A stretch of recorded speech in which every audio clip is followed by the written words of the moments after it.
Hello everyone, welcome to the umbrella classes.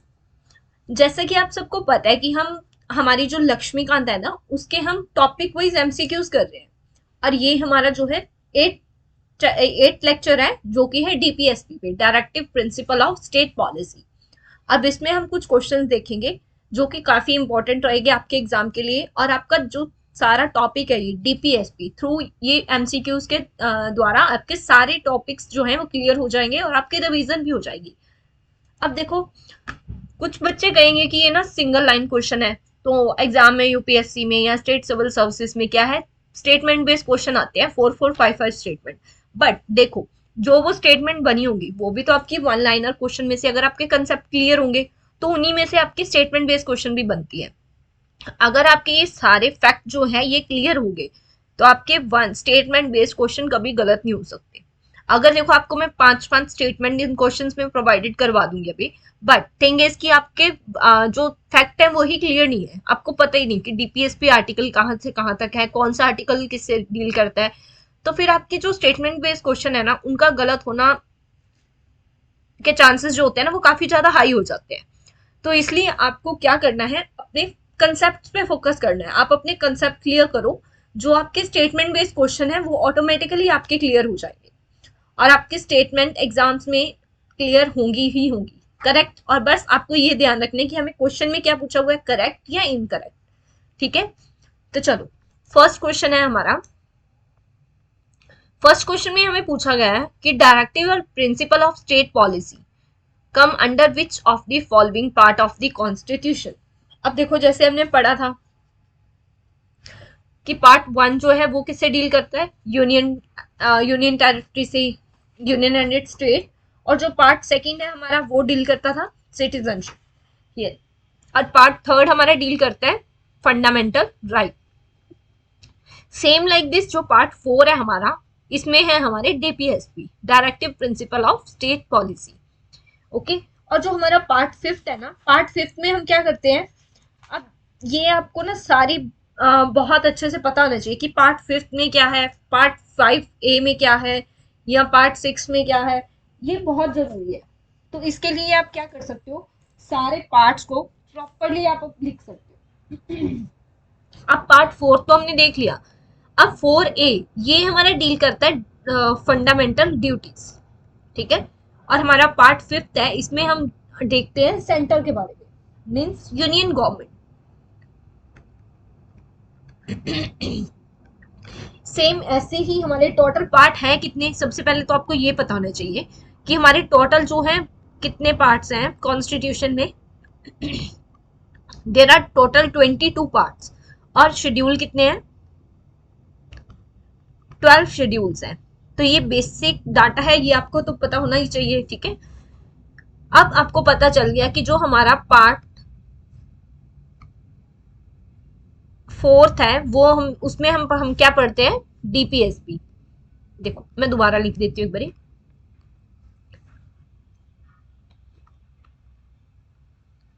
Parts कितने हैं हमारे, 22।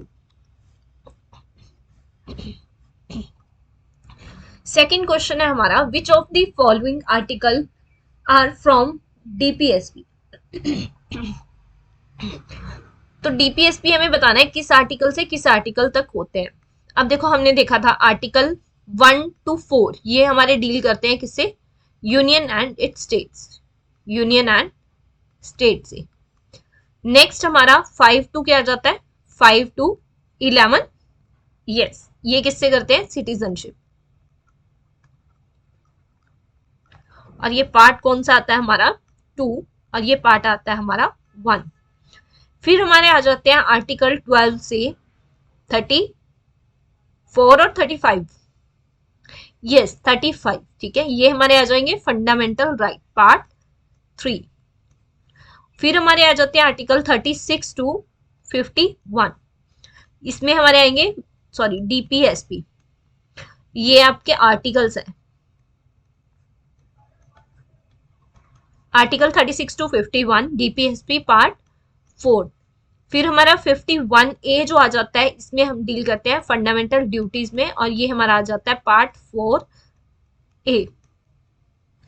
और आर्टिकल हमारा क्या हो जाएगा answer 36 to 51, C is the answer.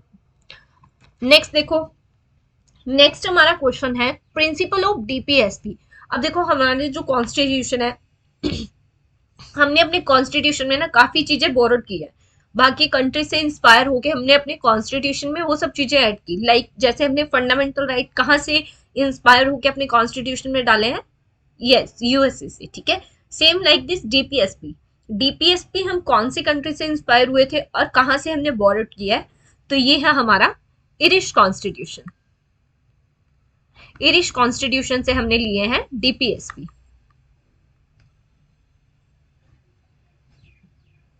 Answer हो जाएगा डी। नेक्स्ट देखो, नेक्स्ट क्वेश्चन है हमारा फोर्थ। इसमें हमें बताना है कि बी आर अम्बेडकर ने कौन से पार्ट को एज अ नोवल फीचर का है। तो अब देखो हमने पढ़ा था फंडामेंटल राइट में भी कि बी आर अम्बेडकर ने फंडामेंटल राइट को क्या है, क्या कहा है, heart and soul of the constitution. But जो डीपीएसपी है उसे क्या क्या कहा गया है, novel feature of the constitution. तो हमारा आंसर क्या हो जाएगा, सी। अगर देखो इसमें आपको नॉवल फीचर ना पूछ के दोनों पूछ ले कि, तो उसमें आपको ना थोड़ा इसमें सोचना पड़ेगा। वैसे ऐसा क्वेश्चन आएगा नहीं, हार्ट एंड सोल आएगा तो आप लगाओगे फंडामेंटल राइट और नोवल फीचर हमारा आ जाएगा डीपीएसपी। अब देखो जो मैं आपको लास्ट कह रही थी, बताना चाह रही थी, वो इस क्वेश्चन में देखो, which part of the constitution is called the soul of the constitution. Soul of the constitution हमारा हो जाएगा DPSP and fundamental right. But अगर यहाँ पे आ जाए नोवल फीचर, नोवल फीचर हमारा ओनली होगा डीपीएसपी, ठीक है। तो हमारा आंसर हो जाएगा डी। नेक्स्ट देखो, नेक्स्ट सिक्स्थ क्वेश्चन है हमारा, एज पर दी ग्रैनुअल ऑस्टिन, जो एक ग्रैनुअल ऑस्टिन फिलोसफर हुए हैं, उन्होंने किस पार्ट ऑफ द कॉन्स्टिट्यूशन को कहा है as a concise of the constitution, कि सब कुछ उसमें समेटा हुआ है। तो आपको क्या लगेगा, प्रियम्बल? नहीं, प्रियम्बल को हम कहते हैं preface of the constitution. But concise of the constitution जो है वो ग्रैनुअल ऑस्टिन ने कहा है डीपीएसपी को। ये क्वेश्चन प्रीवियस एग्जाम में आया भी हुआ है और आपको ये क्वेश्चन बहुत ही ध्यान से याद रखना है, इन फ्यूचर भी एग्जाम्स में पूछा जा सकता है, ठीक है। नेक्स्ट देखो, इंस्ट्रूमेंट ऑफ इंस्ट्रक्शन किसे कहा गया? इंस्ट्रूमेंट ऑफ, आप देखो जो हमारा डीपीएसपी है ना, इसे इंस्ट्रूमेंट ऑफ इंस्ट्रक्शन भी कहा गया है। अब इंस्ट्रूमेंट ऑफ इंस्ट्रक्शन क्यों कहा गया है? बिकॉज इसको हमने कहाँ से लिया है, ये याद रखोगे। इंस्ट्रूमेंट ऑफ इंस्ट्रक्शन ये हमने लिया है गवर्नमेंट ऑफ इंडिया एक्ट 1935। तो हमारा आंसर क्या हो जाएगा, आंसर विल बी सी।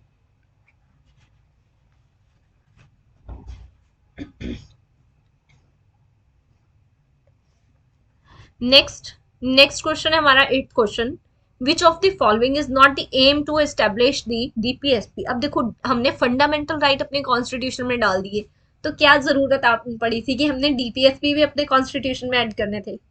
देखो जो हमने उस टाइम पे ना फंडामेंटल राइट तो बना दिए कॉन्स्टिट्यूशन बनाने वालों ने, फिर उन्हें लगा कि हमारे कॉन्स्टिट्यूशन में डीपीएसपी भी होनी चाहिए। डीपीएसपी का मतलब डायरेक्ट, जो हमारे स्टेट को डायरेक्ट करे कि आपको ऐसा वेलफेयर स्टेट बनाना है। तो वेलफेयर स्टेट बनाने के लिए हमने डीपीएसपी को डाला था।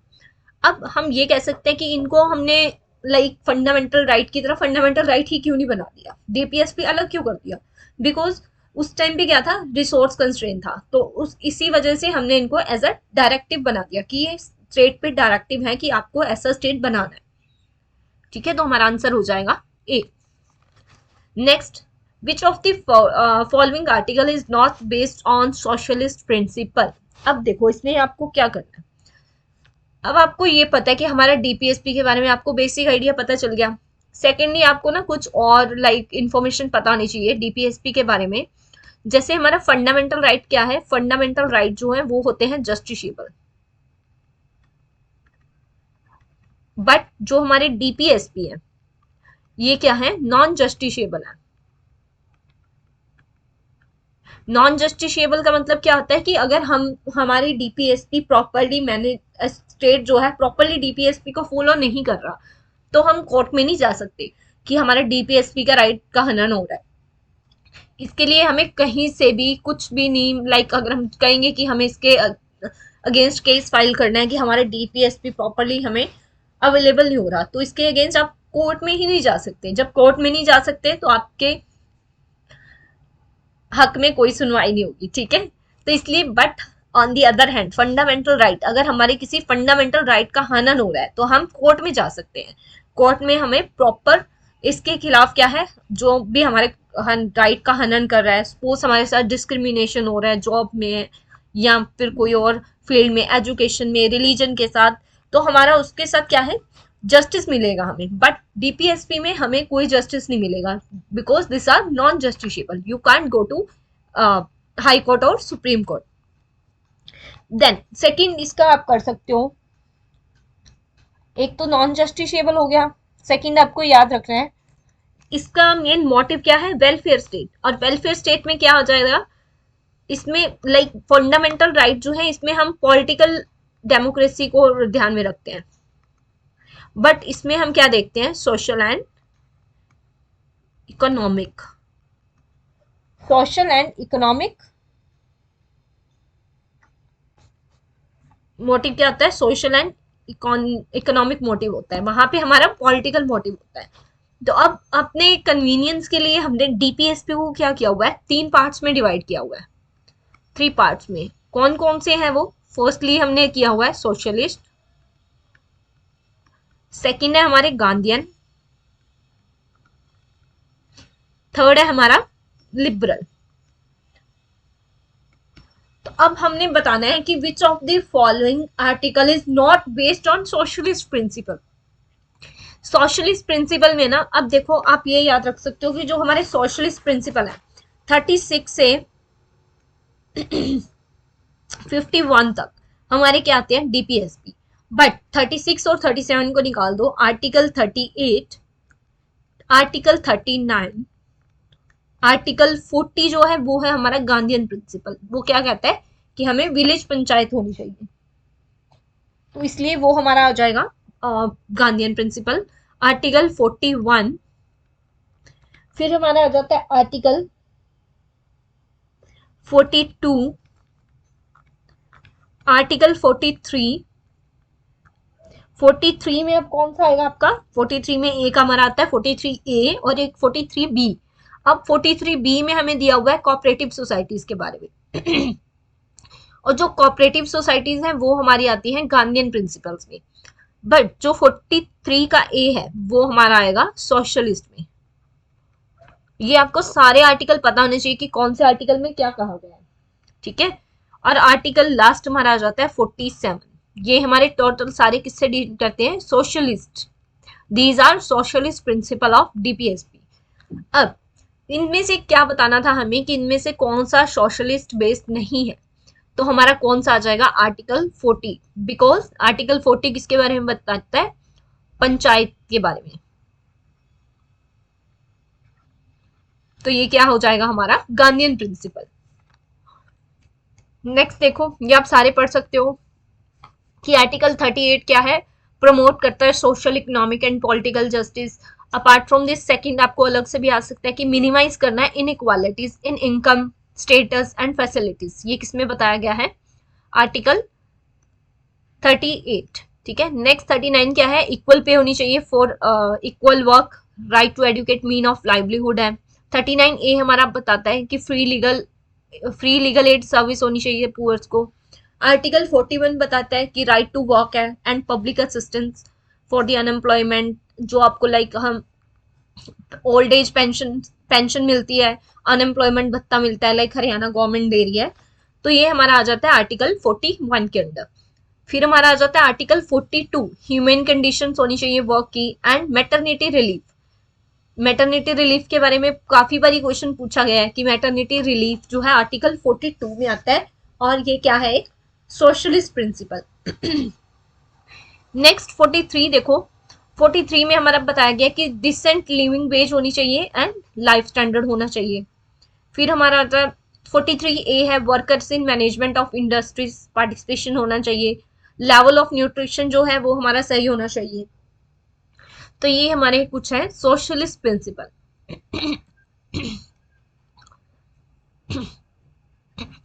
नेक्स्ट देखो, नेक्स्ट क्वेश्चन है हमारा 10th, which of the following article is not based on Gandhian principle. अब देखो हमने सोशलिस्ट कर लिए, इसके बाद आपके कौन से आ जाएंगे, गांधीयन प्रिंसिपल।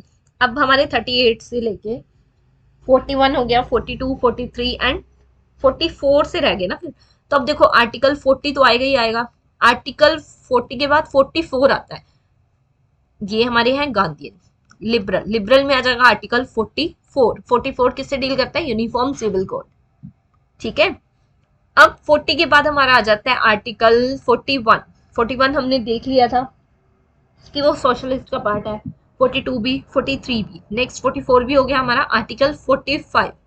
आर्टिकल 45 जो है ना, आप देखो वो एजुकेशन से डील करता है और ये लिबरल में आता है। बट इसके साथ ही आर्टिकल 46 जो है ना, SC ST को एजुकेशन प्रोवाइड करवानी है, ये हमारा आता है गांधीयन प्रिंसिपल में, ठीक है। अब 47 हमारा हो गया, लेवल ऑफ न्यूट्रिशन हमने रेज करना है, वो हमारा था सोशलिस्ट। अब एक 47 और आता है, 47 आर्टिकल 47 हमारा इस गांधीयन प्रिंसिपल में क्या कहता है कि हमें इंटॉक्सिकेटिंग, सॉरी 40, हाँ यस, प्रोहिबिट करना है कंजप्शन ऑफ इंटॉक्सिकेटिंग ड्रिंक, ठीक है। अब आर्टिकल हमारा आ जाता है 48। आर्टिकल 48 भी हमारा है गांधीयन प्रिंसिपल। इसमें क्या कहा गया है कि हमें प्रोहिबिट करना है slaughter of cow, calls and other milching animals. Next हमारा आ जाता है 49। 49 अब हमारा आता है लिबरल प्रिंसिपल में। 49 किससे डील करता है, ये भी आपको पता होना चाहिए। 49 में हमें कहा गया है कि हमने अपने मॉन्यूमेंट्स को या प्लेसेस को या कोई भी आर्टिस्टिक वर्क है, हिस्टोरी से रिलेटेड है, उनको क्या करना है, एज अ नेशनल इंपॉर्टेंस हमने डिक्लेयर करना है। Article 50 and article 51 also included in liberal principles.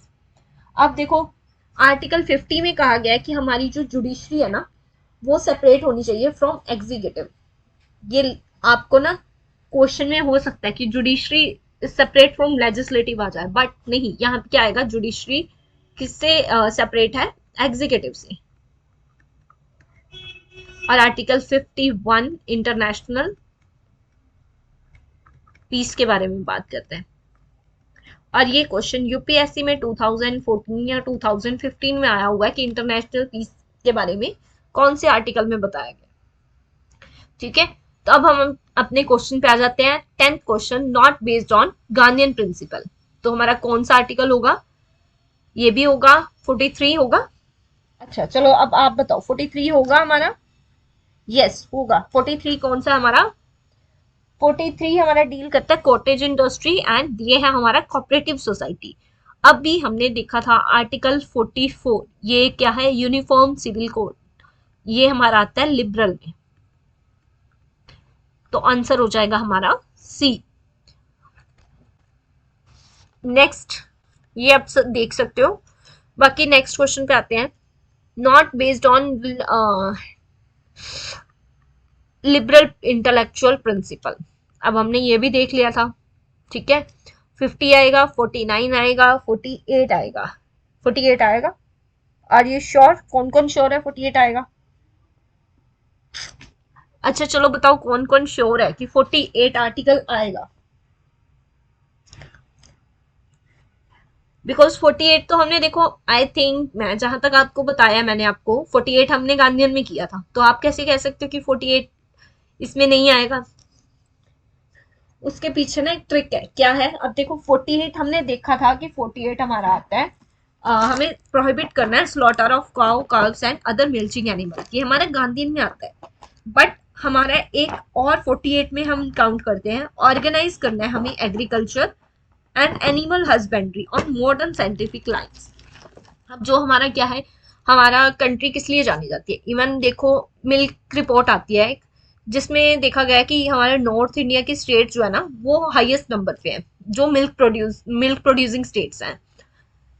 तो अब हमें जो हमारी ये इंडस्ट्रीज हैं, एग्रीकल्चर या एनिमल हस्बेंड्रीज, इनको हमने मॉडर्न लाइन पे क्या करना है, डेवलप करना है। तो ये हमारा आता है 48 में, और ये जो 48 में आता है वो है हमारा लिबरल। सो हमारा आंसर क्या हो जाएगा, 47। आर्टिकल 47 में क्या आता है हमारा, consumption of intoxicating drink and level of nutrition. ठीक है, नेक्स्ट देखो, नेक्स्ट है हमारा which of the following article has provision to secure opportunities for healthy development for children. तो ये कौन सा आर्टिकल है हमारा, हेल्थी डेवलपमेंट ऑफ चिल्ड्रन, कौन सा आर्टिकल आएगा? यस, कौन बताएगा? ये आएगा हमारा 39 ए में या 39 में? 39, देखो कंफ्यूज नहीं होना, 39 ए में था हमारा फ्री लीगल एड।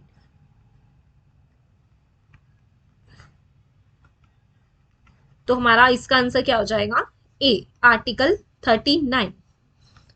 39 का अगर आपको पार्ट पूछ ले डिटेल, 39 में हमारे ना डिफरेंट पार्ट्स हैं, तो ये हमारा आ जाता है एफ में। एंड में ना हम कुछ अमेंडमेंट्स भी देख लेंगे। अब देखो, फ्री लीगल एड सर्विस अभी बताया, आंसर हो जाएगा हमारा B. Next, participation of worker in the management of industry is mentioned in which article? Management of industries हमने पढ़ा था, ये किस में आता है? ये हमारा आता है सोशलिस्ट प्रिंसिपल में, और आर्टिकल है हमारा 43A। नेक्स्ट, इन्वायरमेंट को सेफगार्ड करना है, फॉरेस्ट, वाइल्ड लाइफ, और ये किस में बताया गया हमें? ये हमारा आता है क्या आ जाएगा इसका आंसर? यस, बताओ, सबसे पहले आप बताओ क्या आना चाहिए आंसर। इन्वायरमेंट के बारे में देखो जो बात की गई है ना, वो हमारी की गई है आर्टिकल 48A में, तो आंसर हो जाएगा डी। नेक्स्ट देखो, नेक्स्ट में हमें बताना है, ये हमने आई थिंक सबसे पहले पढ़ा था ये आर्टिकल, और आपको याद भी होगा, होप सो। इसमें हमें बताना है कि which of the following article has amended to make provision minimise inequality of income, status, facilities. तो ये हमारा कौन सा आर्टिकल है? आर्टिकल 38 सोशलिस्ट प्रिंसिपल में आता है। ठीक है, तो answer will B A. Next 86, अब देखो जो हमारे एजुकेशन है, एजुकेशन को ऐड किया गया था फंडामेंटल राइट में, डीपीएसपी में और ड्यूटीज में बाय 86 कॉन्स्टिट्यूशन अमेंडमेंट एक्ट 2000। अब इसका आर्टिकल कौन सा ऐड किया था हमने? तो आर्टिकल था 45, तो आंसर हो जाएगा सी। और इसमें देखो एज आपको पता होनी चाहिए कि एज कहां से कहां तक की एज के बच्चों को हमें प्रोवाइड करवानी है education, till the age of 14 और 15। ये आप बताओगे, टिल द एज ऑफ 14 और टिल द एज ऑफ 6। इन दोनों में से कौन सा फंडामेंटल राइट है और कौन सा डीपीएसपी है? ये मैंने आपको लास्ट फंडामेंटल राइट में भी बहुत अच्छे से बताया था, तो आप बताओगे। ठीक है, ये आपके लिए क्वेश्चन है। नेक्स्ट देखो, which of the following article was added by the 97th constitution amendment act 2011। अब देखो 97th के अकॉर्डिंग ना हमने कोऑपरेटिव सोसाइटीज को ऐड किया था,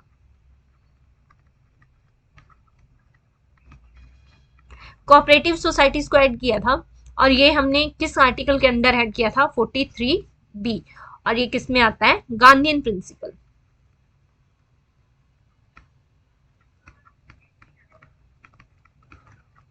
ठीक है, नेक्स्ट देखो, नेक्स्ट है हमारा 19th क्वेश्चन। 19th क्वेश्चन में हमें बताना है कि ऐसी कौन सी जजमेंट थी सुप्रीम कोर्ट की जिसमें ये कहा गया था कि कॉन्फ्लिक्ट के केस में फंडामेंटल राइट और डीपीएसपी में से कौन सा प्रिवेल करेगा। तो ये बताया गया है हमें कौन से में, case of conflict between fundamental right and DPSP, fundamental right will prevail. अब देखो फंडामेंटल राइट या डीपीएसपी, ऐसे कर सकते हो कि इन दोनों में, अगर इन दोनों में कोई भी हमारा क्या आ रहा है, कोई भी इशू आ रहा है, तो हमारा इन दोनों में से कौन सा प्रिवेल करेगा? वो करेगा फंडामेंटल राइट। और ये हमारा किस सुप्रीम कोर्ट के जजमेंट में बताया गया था, ये आपको बताना है। तो ये हमारा है चंपाकम दोराई रंजन केस। ठीक है, 1951 में ये जजमेंट दी गई थी सुप्रीम कोर्ट के द्वारा। ठीक है, तो हमारा आंसर हो जाएगा ए। नेक्स्ट देखो, नेक्स्ट क्वेश्चन में हमें बताना है, in the judgement of supreme court rule that fundamental right are sacrosanct and parliament doesn't have power to amend. Fundamental right को प्रिवेल किया गया था एज कंपेरिजन टू डीपीएसपी, और फंडामेंटल राइट को सैक्रोसेंट किस में कहा गया है? तो सैक्रोसेंट वर्ड यूज किया गया कि फंडामेंटल राइट से पवित्र कोई चीज नहीं है, तो ये वर्ड यूज किया गया है मिनर्वा मिल केस में, और ये मिनर्वा मिल कब हुआ था? 1980। अब देखो, ये आपको याद रखना है कि चंपागम दोराई रंजन केस 1951 में हुआ था, मिनर्वा मिल केस 1980 में हुआ था। कई बार ना आपको ईयर्स भी मैच करने आ जाते हैं कि सबसे पहले चंपाकम दोराई रंजन केस 51 में, फिर हमारा 67 में गोलकनाथ केशवनंदा भारती केस 73 में, और इसमें क्या केशवनंदा भारती केस किसके लिए फेमस है? बेसिक स्ट्रक्चर के लिए। ठीक है, नेक्स्ट देखो, in which judgment of the Supreme Court held that Indian Constitution is founded on the bedrock of balance between the fundamental right and DPSP। तो ये कौन सा था हमारा? ये था हमारा मिनर्वा मिल केस।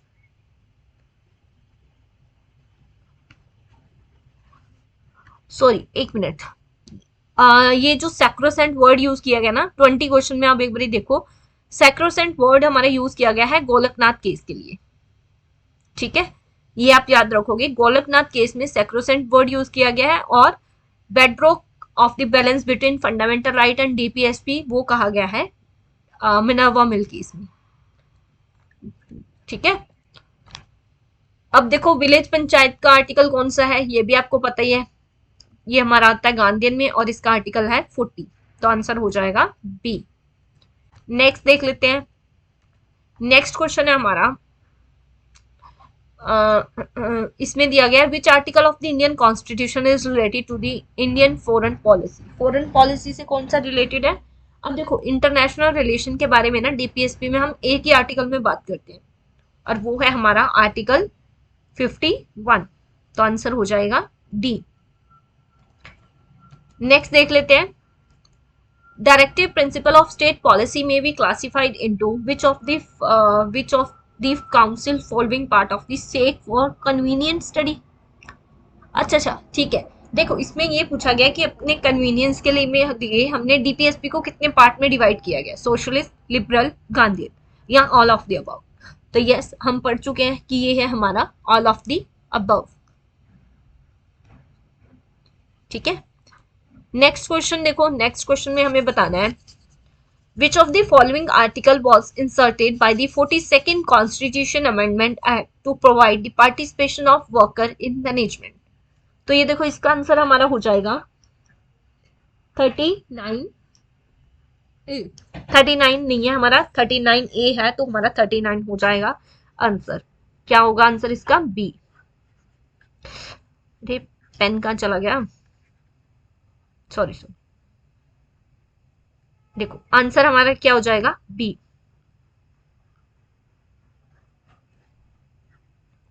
अब आपको क्या याद रखना है कि 42nd कॉन्स्टिट्यूशन अमेंडमेंट एक्ट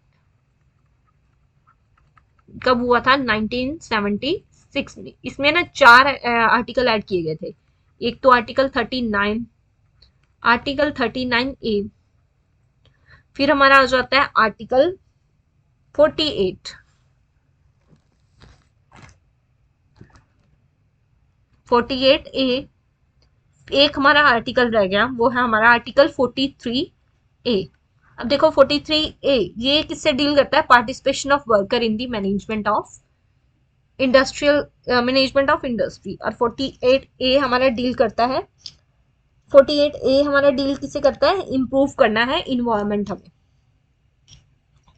और सेफगार्ड करने हैं फॉरेस्ट। ये हमारे 42nd कॉन्स्टिट्यूशन अमेंडमेंट के थ्रू आते हैं। अब हमारा एक आर्टिकल आता है 44th कॉन्स्टिट्यूशन अमेंडमेंट एक्ट 1978 में, और इसके अंदर जो हम ऐड करते हैं एक आर्टिकल, वो है हमारा आर्टिकल 38।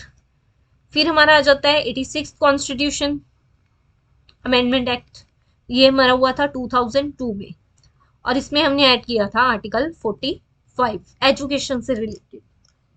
ठीक है, और फिर इसके बाद हमारा आ जाता है 91st constitution amendment act, sorry 91st नहीं है, 97th कॉन्स्टिट्यूशन अमेंडमेंट एक्ट, ये हमारा हुआ था 2011 में, और इसके अंडर हमने ऐड किया था आर्टिकल 43B, जो हमारा डील करता है कोऑपरेटिव सोसाइटी से। ठीक है, तो ये आपको याद रखना है, ये आपके कन्वीनियंस के लिए मैंने लिखा है, सो दैट आपको सारा मटेरियल जो है वो एक जगह पे मिल जाए। नेक्स्ट देखो, नेक्स्ट हमारा क्वेश्चन है, और मोस्ट प्रोबेबली ये हमारा आज का लास्ट क्वेश्चन है। चलो देखते हैं। ये क्वेश्चन 26 हमारा क्वेश्चन है, विच of the following provision is a part of both DPSP and fundamental duty. Fundamental duty हमने किया नहीं है, तो फिर भी आपने अभी तक पढ़ा हुआ है इतना, तो थोड़ा आइडिया तो आपको होगा। ठीक है, तो चलो देखते हैं किस किस का आंसर ये सही होता है। डीपीएसपी भी होना चाहिए और फंडामेंटल ड्यूटी भी। अब देखो, फर्स्ट हमारा participation in the worker, protection of environment, guardian of education. तो आपके अकॉर्डिंग फोर्थ है हमारा यूनिफॉर्म सिविल कोड। तो आपके अकॉर्डिंग क्या आंसर होना चाहिए हमारा? यस, एजुकेशन के बारे में हमें फंडामेंटल राइट में भी दिया गया है, ड्यूटी में भी दिया गया है, एंड एजुकेशन बारे में fundamental right, DPSP and fundamental duty में भी दिया गया। तो हमारा आंसर क्या हो जाएगा? सी। ठीक है, अब देखो नेक्स्ट देख लेते हैं। ये ना, ये क्वेश्चन आप थोड़ा सा सही कर लो। इसमें ये आर्टिकल 46 यहां पे आएगा, आर्टिकल 40 यहां आएगा। ठीक है, तो आपको बताना है कि नॉट करेक्टली मैच कौन सा है। अब separation of judiciary from executive, ये हमें पता है कौन से आर्टिकल में दिया हुआ है, 50, तो ये हमारा क्या है? करेक्ट है। फिर है हमारा अब आर्टिकल 40 दिया हुआ है, तो आप 40 देखो, 40 का हमारा है विलेज पंचायत, तो ये भी हमारा आर्टिकल बिल्कुल सही है। कोऑपरेटिव सोसाइटीज का भी सही है। अब हमारा रह गया अच्छा देखो, एजुकेशन SC ST सही है, यहाँ पे आपको ना ध्यान से देखना है, 43A दिया हुआ है, बट जबकि कोऑपरेटिव सोसाइटीज के बारे में 43B में मेंशन है, तो हमारा इनकरेक्ट कौन सा हो जाएगा? सी। ठीक है, नेक्स्ट क्वेश्चन देखो, नेक्स्ट क्वेश्चन है विच of the following is not correctly match. इसमें भी हमें बताना है कि करेक्टली मैच या इनकरेक्टली मैच आर्टिकल से। Article 39, 40, 44 and 48। अब देखो, यूनिफॉर्म सिविल कोड और पंचायती राज, ये बिल्कुल सही है, ये भी सही है। और 48 अभी हमने प्रीवियस ईयर, अगर आपने प्रीवियस क्वेश्चन अगर आपने ध्यान से किया ना, तो आपको पता होगा कि आर्टिकल 50 डील करता है इससे, तो हमारा इनकरेक्ट आंसर हो जाएगा डी। नेक्स्ट देखो, which of the following provision for the protection of the improvement of environment and safeguarding the forest and wildlife, तो ये किसमें मेंशन है? In which of the following, DPSP, only in fundamental duty, या both? तो ये देखो, हम अगर पढ़ेंगे ना, डीपीएसपी में तो है ही, हमने देखा अभी आर्टिकल कौन से के अंडर है, कौन से आर्टिकल के अंडर बताया गया हमें, तो ये बताया गया हमें आर्टिकल 48A के, और ये हमारा फंडामेंटल ड्यूटी में भी मेंशन है इन्वायरमेंट को प्रोटेक्ट करना, तो हमारा आंसर क्या हो जाएगा? सी। नेक्स्ट देखो, वेलफेयर स्टेट के बारे में हमें पता ही है, किसमें बताया गया है? डीपीएसपी में, तो हमारा आंसर क्या हो जाएगा? बी।